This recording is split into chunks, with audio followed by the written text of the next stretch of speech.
ببرکاتہ ان اللہ و ملائکتہ یصلون علی النبی یا ایھا الذین آمنوا صلوا علیہ وسلموا تسلیما اللہم صلی علی سیدنا و مولانا محمد وعلی آل اصحاب سیدنا و مولانا محمد وبارک وسلم صلی علیہ۔ حمد و ثنا کے بعد نہایت عزتوں کے لائق سیدی و مرشدی پیر طریقت سبحان اللہ سبحان اللہ سبحان علامہ پیر محمد طیب زمان برکات العالیہ کے روحانی فکری دسترخوان کے ٹکڑے چن کر اللہ تبارک و تعالیٰ نے ہمیں بھی اس روح حق کی ضربوں میں شامل رکھا ہے، اور آپ کے نور نظر لفظ جگر صاحبزادہ والا شان خلیفہ مجاز صاحبزادہ محمد مہدی زمان الخیری صاحب برکات العالیہ اور صاحبزادہ حرار زمان الخیری صاحب اور اللہ کرنے والے میرے عظیم پیر بھائیوں،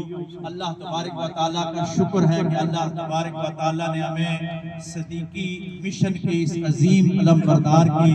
قدموں میں بٹھایا ہے۔ آج جب فکری انحطاط کا زوال ہے اور مادیت کے ساتھ ساتھ روحانی فکروں کے اوپر بھی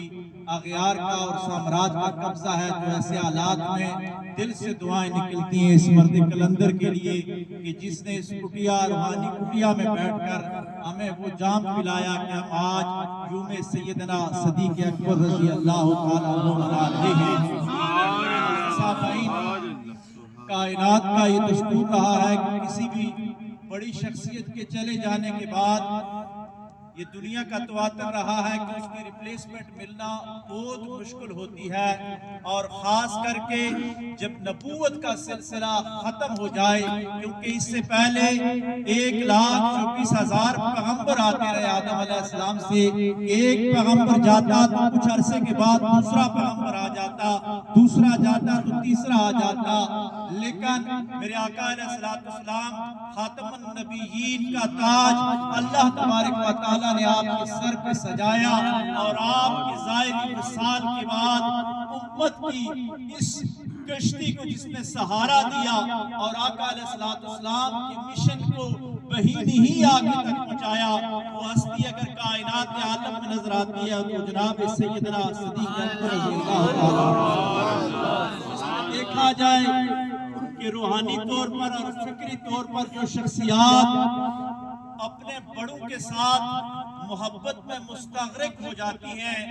ان میں فنا ہو جاتی ہیں، اکثر کائنات میں دیکھا گیا ہے کہ مادی طور پر اور عملی طور پر وہ کارنامے سر انجام نہیں دے سکتی، کیونکہ وہ ذات میں مدغم ہو جاتی ہیں اور استغراق میں چلی جاتی ہیں۔ لیکن سیدنا صدیق اکبر رضی اللہ تعالیٰ عنہ کی وہ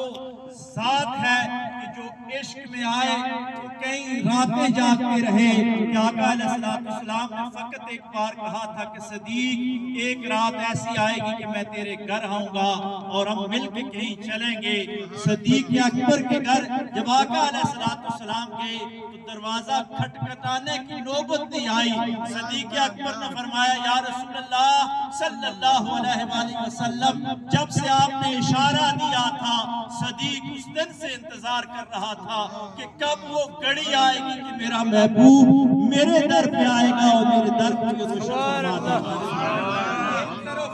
عشق محبت اور مستی کا یہ عالم ہے کہ آقا علیہ السلام کی ذات میں فنا ہے،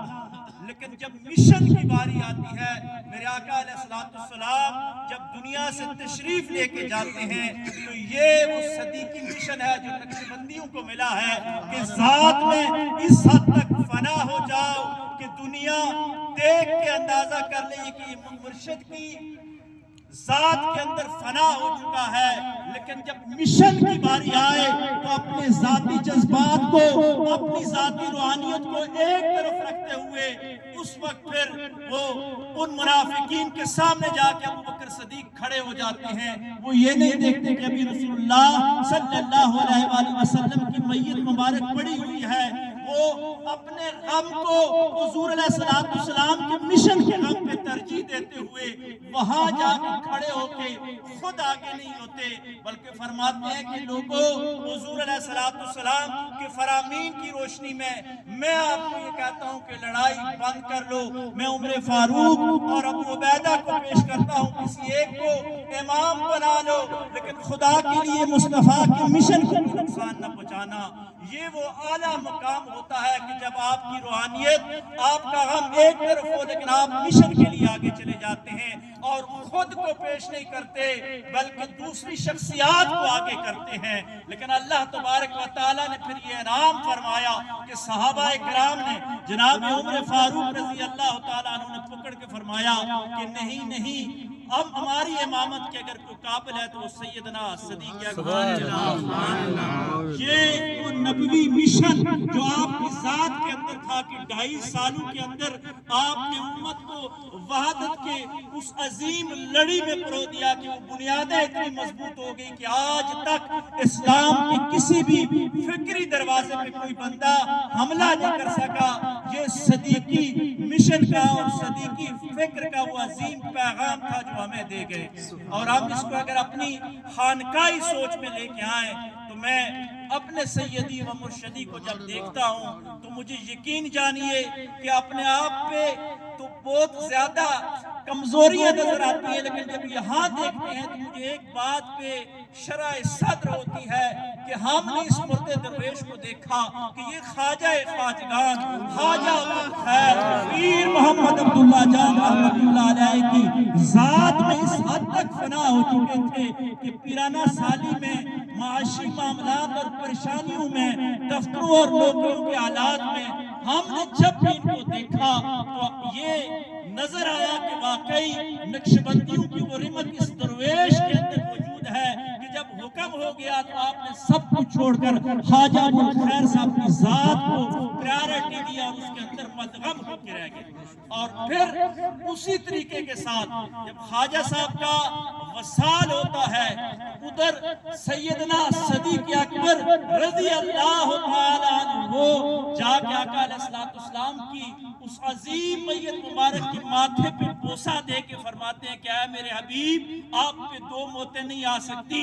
ادھر جب ہم دیکھتے ہیں کہ نقشبندیوں کا یہ فیضان سینہ در سینہ چلتا ہے تو ہم اللہ کا شکر ادا کرتے ہیں کہ ہمارے پیر طریقت، رہبر شریعت، صوفی باصفا حضرت علامہ پیر طیب زمان نقشبندی الخیری دامت برکاتہ العالیہ، یہ وہ پہلے سنگیوں میں، وہ خلفاء میں پہلے آدمی تھے کہ جب خواجہ ابو الخیر صاحب کا وصال ہوتا ہے وہ چاند رات ہوتی ہے، لیکن اللہ تبارک و تعالیٰ نے ان کو یہ موقع دیا کہ سب سے پہلے خواجہ صاحب کو جا کے ماتھے پہ بوسہ دینے والی اگر کوئی شخصیت تھی تو وہ پیر طیب زمان نقشبندی صاحب کی شخصیت تھی۔ انہوں نے بھی اپنے خواجہ کے ماتھے پہ وہ بوسہ دیا۔ میں اس کو اپنی روحانی علاوت میں یوں سمجھتا ہوں کہ میرے شیخ جس طرح وہاں نقشبندی سوچ ہمارے بانیوں نے ہمیں دی، آپ نے اس کو یہاں آ کے ختم کیا، اس کو بام عروج تک لے گئے کہ آپ نے بھی اپنے شیخ کے ساتھ ظاہری طور پر وہی محبت، وہی روحانی علاوت رکھی،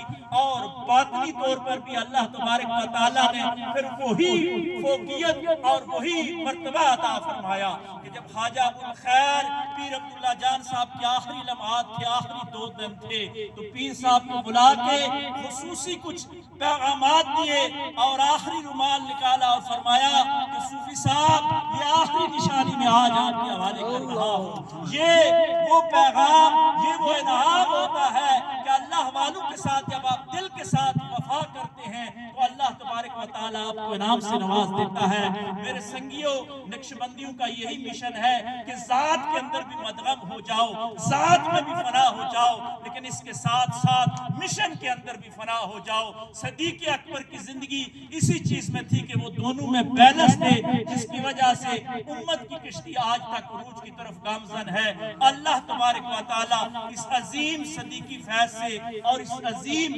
نقشبندی فیضان سے ہمیں بھی مستفید فرمائے اور ہمارے پیر صاحب کے درجات بلند فرمائے۔ آخر دعوانا الحمدللہ رب العالمین۔